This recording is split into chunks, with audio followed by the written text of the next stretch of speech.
So I want to do just a little bit more teaching, and then I want to tell some personal story to make what we've said.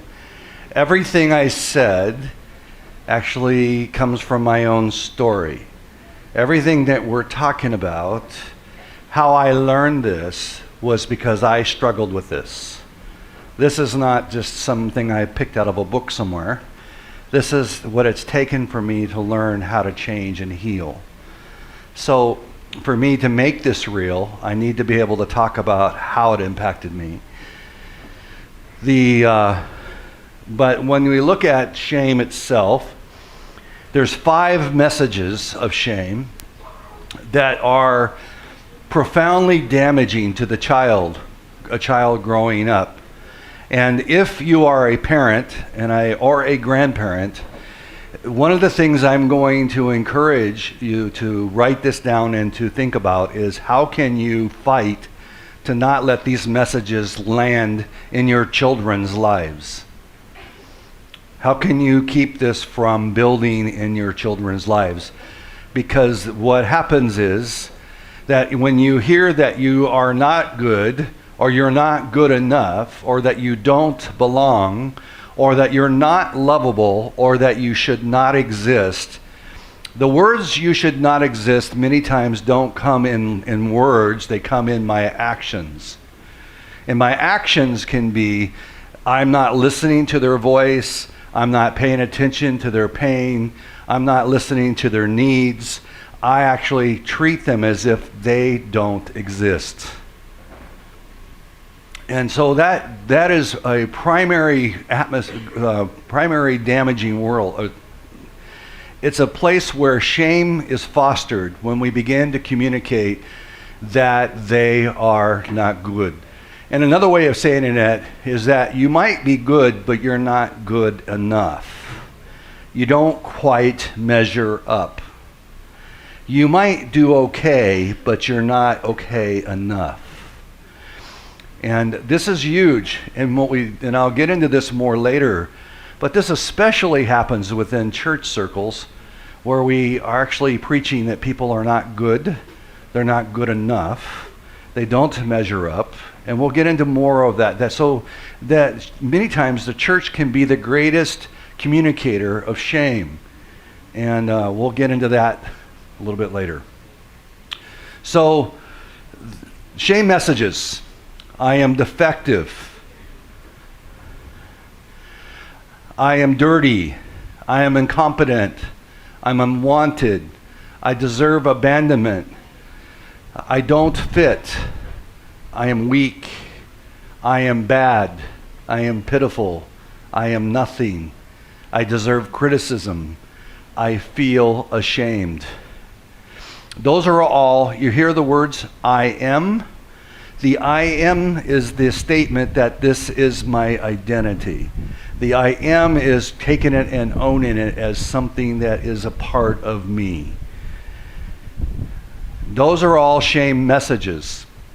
And when we believe those messages based on life experiences, where the heart learns to believe those words, that shame, that is destructive and will produce destructive behaviors inside of my own life. So at the core, it won't be the drug addiction. At the core, it will be I am no good. You see, if I said to you, you could have whatever car you wanted, and you just money is not the issue.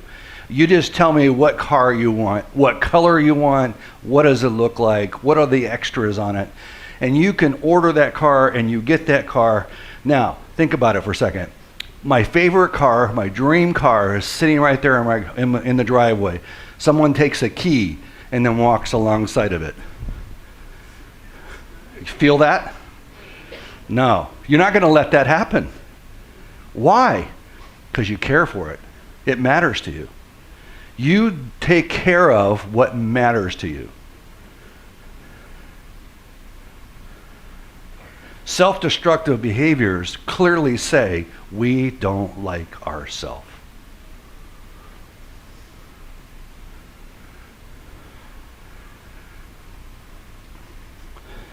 So self-destructive behaviors, things that destroy you and destroy your relationships, are centered out of, I don't care about myself. Now, I would never use that language. I would never say those words. But my actions tell me what I really believe. You can tell me all you want what you believe. For instance, you can say, I don't have shame in my life. But if you're hiding, yes, you do.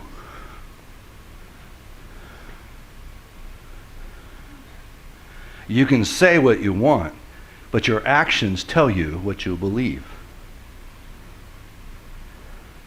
So if I'm doing behaviors that are self-destructive, that are hurting my family, that are hurting the ones I love, hurting myself, hurting my relationship with my Creator, if I'm doing things that are self-destructive, destroying those things that matter in life, it's not going to be about those things. It's going to be about the belief that I am no good.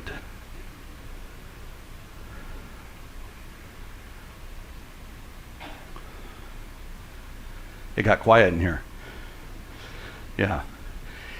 Those are painful when we actually look at them, because they're not only a belief about ourselves, they have feelings and emotions and relationships that have brought those things to be. I don't just feel I'm dirty, I experienced it. So for me, just to kind of help you along a little bit, is my 3 shame messages are in red. And the first one is, I am dirty. The second one is, I am unwanted. And the third one is, I am weak. And most people would look at me and say, I don't see those things in you. How can you believe those things? The last thing that someone would call me is weak. And yet, what they don't see is how that got planted and how that plays out in my life. So my desire is to actually talk for the next few minutes about how these seeds get planted in my life. Actually, so the question mark is, where does my shame come from? The journey to discover, how do I have shame? Everybody here is different. Everybody has different experiences. Everybody has different ways of getting shame, different beliefs about yourself based on those experiences. So the first one comes from family, an extended family. That the primary way that shame gets planted is in the context of family. Now we're going to talk 5 different aspects of how shame gets planted in our life. And that's going to take us more than a day. We're not going to get there. We're going to have to take into tomorrow, because this is definitely going to be open heart surgery. This is going to challenge us. So what I want to do is I want to take some time to unpack family. And I think, let's see, what I did. There we go. Yes. So this is my great grandma on the left, and my mom. And that is my great grandfather and my mom. My great grandmother is Norwegian. My great grandfather is Norwegian. My great grandfather was a pastor, evangelist, and he traveled literally all over the place, speaking and teaching. And he wrote a scroll of his journey, and he gave every one of us as a family a scroll of his life. So my grandfather is the patriarch, great-grandfather. He's the one who actually has passed on the spiritual heritage. So my grandfather, it's big. So Norwegian is big in my family. But at the same, and this is my grandfather and my grandmother, my grandmother is the Norwegian, and my grandfather, I don't know what he is, maybe in mutt, I don't know for sure, I mean, mixed. But the idea is that they both went to Bible college, and they got their license, and they're pastors, and then this is my dad's side of the family. This is the Irish side and the Choctaw side. So my grandmother is Choctaw, and she is very short. When she would hug me, her face would be right here. And she was half Choctaw. My great-grandmother, that I don't have a picture of, was 3/4 Choctaw, and she had a goatee, and and she smoked a pipe. She chewed tobacco, so she was quite a character. You wouldn't want to fit in a fight with her, for sure.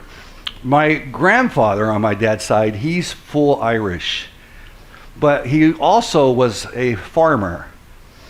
And in the potato farming business, and they picked cotton as well, is there's no money in it. And so the whole entire family, all 7 kids, had to work in the fields together. And because they had to work, my grandfather had no time for education. But my grandfather invented 5 different inventions, patented them, but had not one day of education.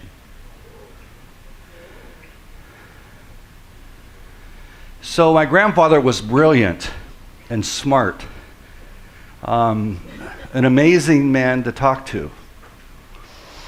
He could fix anything, no matter what it was. And when he was hired, the story of the family is that he worked also in the evenings. He worked in the canneries, and the cannery had this belt, this whole system in place that was really breaking down all the time and having trouble. And my grandfather took a pencil and drew on a cardboard box within about 15 minutes what they could do to change it all up and fix it. They took that design, and now that system is still being used in many of the canneries today. So he is brilliant. But on the inside, he didn't think he was so brilliant. You see, because poor people are less than. I don't believe that. I would never use that language. But we know that many people look down on poor. Because if you don't have what everybody else has, you're less than. And so my father grew up in the home where there was this. My father grew up in a home where they were always working hard. Actually, I want to do this for a second. They always were working hard, and education was not considered an important thing. So my father went to school till the 10th grade and then quit because they had to work in the fields. But the thing was that my father grew up in an alcoholic home. My grandfather, although he was an Irishman and was a good man in many ways, dealt with alcohol. And he would come home and be raging, and when he was drunk, and he would beat anybody in his path, and everybody in the family would run to the corners of the world just trying to hide because they didn't want to get seen by my grandfather. And my grandfather would drink every dollar they had for alcohol. So my grandmother would take a mason jar and put money in it and put it under the floor. That's how they survived. My dad would go to school with no shirt and no shoes. And they would make fun of him. So on my father's side, we struggled with that whole thing of shame, that I'm less than, that I don't measure up, I'm not like anybody else. And my mom's side, there was the spiritual heritage that God brought God into our world and actually made some huge changes. But for me,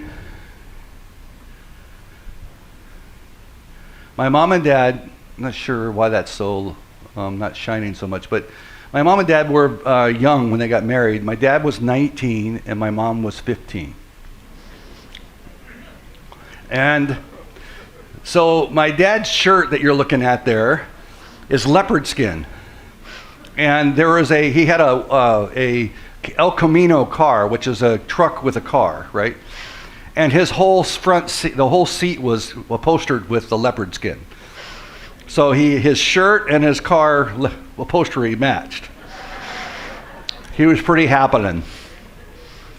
So my father was the one who grew up with nothing, starting.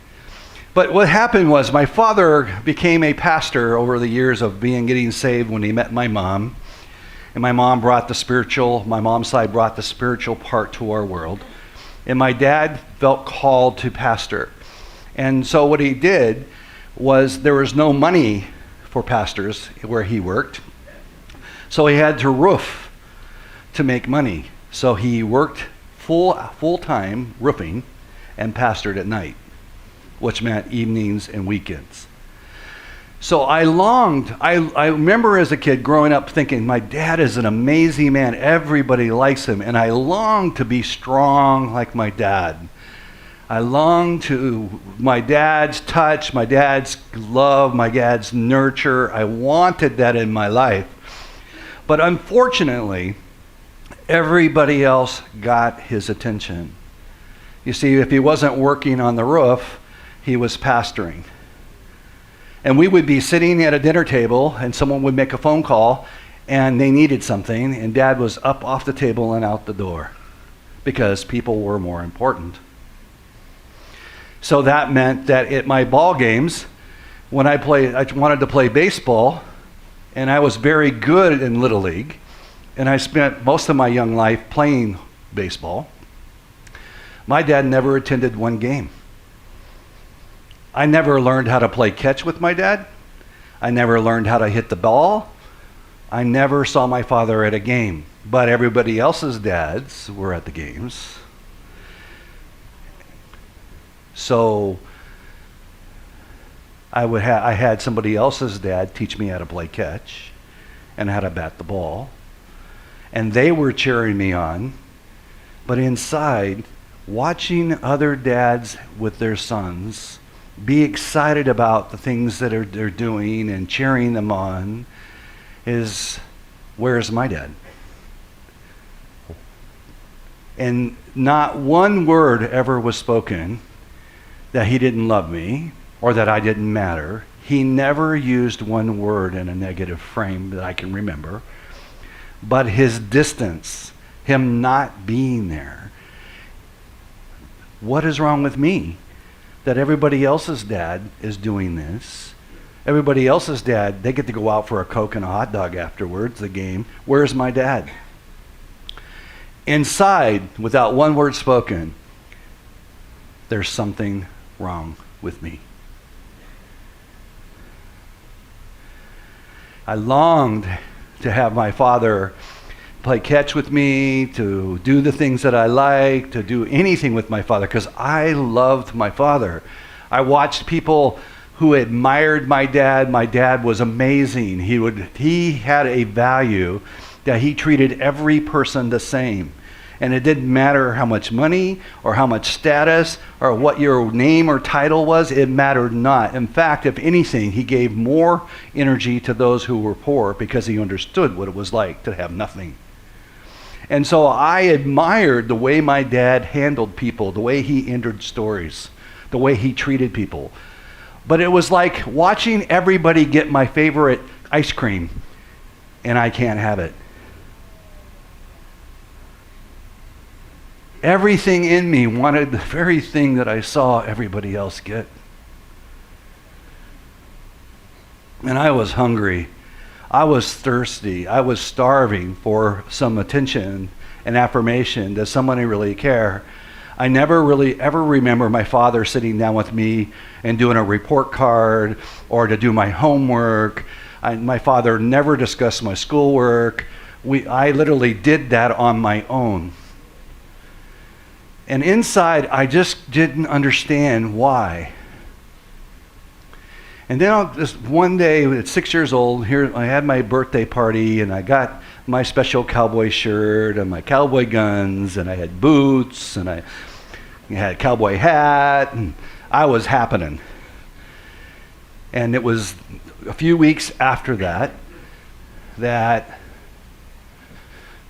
a babysitter that was in our church molested me. She was 6 years older than me. She was my next door neighbor. And she was somebody that I hung out with. We did a lot of things with. Every day we would go out and do stuff in the backyard and have fun. But so far it was just a friendship. But in that first night that she actually babysit, she said I was handsome, that I was special, that she really liked me, that I was important to her. And then, so I felt wanted, I felt important, I felt like I really mattered. I was starving for that. I felt dirty, I felt soiled, I felt like I was damaged goods. And over a period of many, many occasions, too many to even recount, I was molested by her many times. The problem with it is that my body reacted to the touch. So if this thing is so evil, I know it's wrong, I know this is not good. If my body is responding to something so wrong, there's something wrong with me. No, I didn't tell anybody. I'm not going to talk about it. Are you kidding me? Who do I talk to? How do I even communicate what just happened to me? I don't even have the words for this whole experience. All I know is that shame and pleasure are in the same experience. My first sexual experience was of shame. At 6 years old. And over a period of time, the family was always busy and crazy and lots going on. And my aunt, who was somebody that my parents didn't support her lifestyle, so she kind of smoked, drank, and ran with those who do kind of thing. And my parents didn't really like us being around her, but I was very interested in her. And so one day I was she came over to the house, and I was in third grade. And she came over to the house, and she had a fur coat. She has a cigarette with a stick on it. She looked like she was happening. And I'm thinking, wow, that's amazing.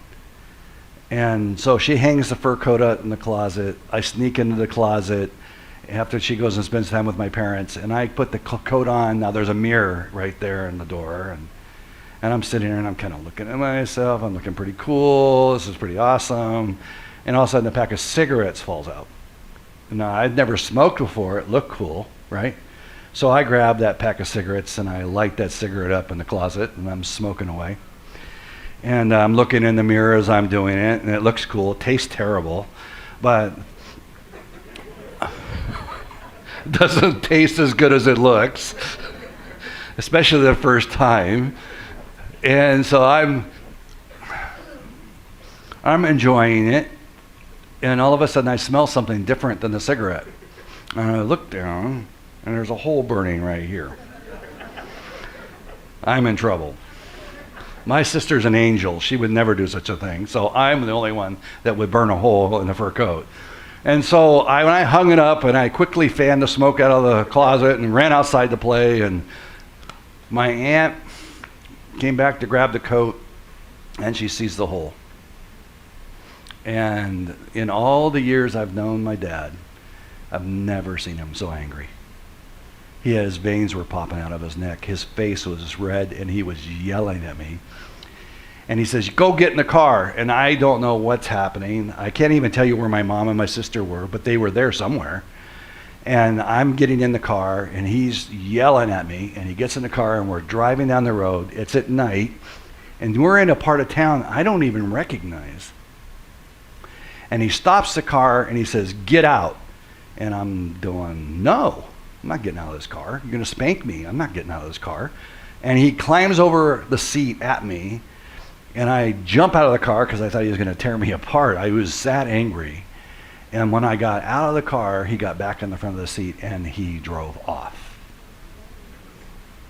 And I don't have full memory of what took place from there, other than falling on the floor or on the concrete and weeping and grieving. And what I remember saying in my heart now as I look back on it, I said, I will never again allow anyone to see my flaws, because they will drive off, they will walk out. And I made a covenant there that actually was the most crippling thing of all, because I chose, you never get in on the inside, ever. No one. For fear of abandonment. You see, I don't only fear abandonment in the sense of, wow, you might hurt me. I have terror about being abandoned. And so for me, that was something that I just chose, and I would never let anybody in from that point on. And this boy was brought into our home, and he was, we lived out in the country in Oregon, and we had a farm, and we raised every animal known to man. And we had pigs and chickens and cows and goats and ducks and geese and turkeys, and I can keep going, right? We had everything. And we were self-sufficient in this farm. And he moved with us from California to Oregon, and because his parents were going through a divorce and the world was torn upside down. But the day he walked into our home and the day he moved into my bedroom, he began to molest me, and he was 6 years older than me. And I'm going, okay, what is this? I got this neon sign on my forehead that says, here I am, molest me. Because I wasn't looking for sex. I was looking for a role model. I was looking for someone who was going to be like my dad figure. I mean, we skateboarded together, we rode bikes together, we rode horses together, we did everything together, played catch, and yet sex enters the world. The thing is that not only is there sex, but there's shame and there's pleasure. The pleasure was not so much the sex. The pleasure was, I'm feeling wanted. I'm feeling important. And I was willing to sacrifice anything to get that. So where is the message, I am weak? I was so angry with myself, because why couldn't I told him no? Why couldn't I stood up and spoke? Why didn't I go tell somebody what happened? Why did I continually allow this to happen for a long period of time? I am so weak.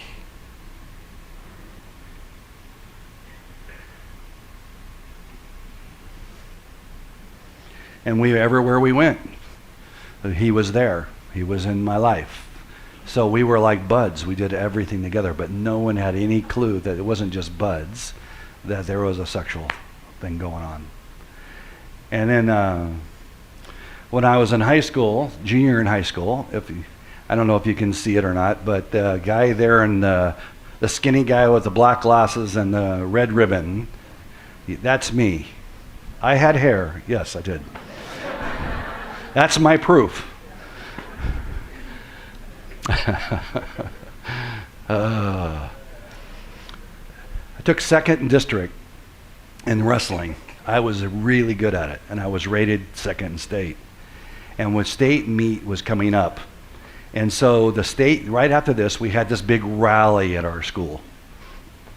And the rally was to kind of pep rally to let, get us all excited about the meet. And we had a big basketball thing going on at the same time too. And so we're all in this gym, and the bleachers go up, and then they're down in the bottom area is the basketball court. And the cheerleaders were in the basketball court, and they're looking up at us, and they said, we're going to draw a name out of the hat, and we want you to come forward when we draw your name. So they drew my name, and they drew somebody else's name. So as I'm coming down, they say, we're going to blindfold you, and we're going to ask you to guess which cheerleader is kissing you. And I thought, well, I'm game for that. All the cheerleaders were cool.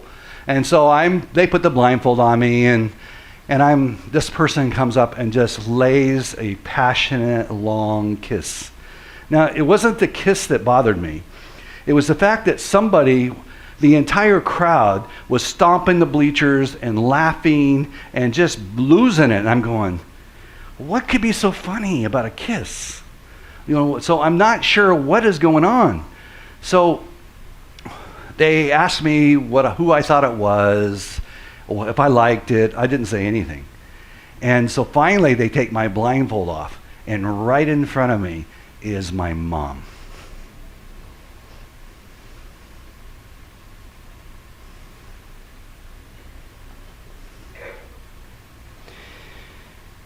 They destroyed my world. I mean, in the gym, in the locker room, guys going, hey, how's it going with mom? I didn't let anybody get away with that. I kicked their butt. But in doing that, I got kicked out of school. My grades go down. I'm not doing well. Nobody's asking why. Inside, I said, if my mom, who would be willing to shame me in front of my entire world, I will never trust another woman. Ever. Because if my mom would do that, who's supposed to love me,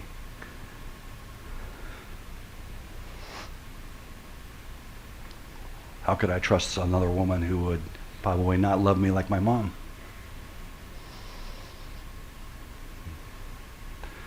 The struggle for who am I?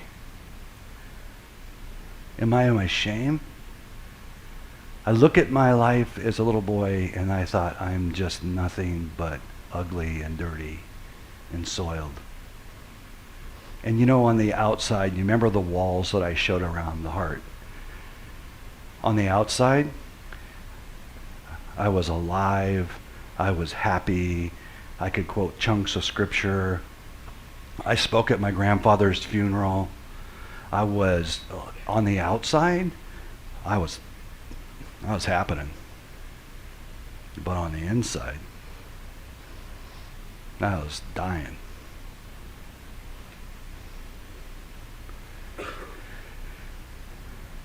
I don't think there's any greater pain than to suffer alone. It isn't just the suffering. Every one of us go through suffering times of pain. What makes that time difficult is when we do it alone. So at 6 years old, I'm internalizing those messages. It's not just what happened to me, it is who I am. And because I did not let another person know, then I'm left with I'm the only one that can interpret those messages. I'm the only one left to make sense of what happened to me. And so as we take a break for lunch, what I want you to think about is the shame messages. What are those shame messages that you carry inside? What are the messages that inside, when you make a mistake, or when you hurt someone, or you fail at something, or you fall short on something, what is the words that you say to yourself? What is the language that you speak to yourself? Because the more you can begin to get understanding about your own shame and to look at it, the more chance you have to actually begin to bring real change. Because if we don't face our shame, it will always drive the behavior. Let me pray for you as we take a lunch break. And so if you just close your eyes for a moment. Dear Heavenly Father, there's not one person in this room that doesn't have some level of shame. We all struggle with it. It's a condition of our soul. For many of us, we didn't even know how we think or believe about ourselves. And we've carried so much pain inside. I'm asking that, Daddy God, that you show up in a way so different that they've ever tasted before. The depth of the daddy's heart, the mother's heart, that you would show up with a loving, caring, surround us, put us in your arms, and help us see how this breaks your own hearts because you love us so much. And the things that we struggle with, the beliefs we carry, are destroying what he calls beautiful. It's destroying what he calls lovely. It's destroying what he has called special. Lord, Daddy God, speak to our hearts. Begin to help us look at those shame messages that are destroying our very world. I pray that in your name. Amen.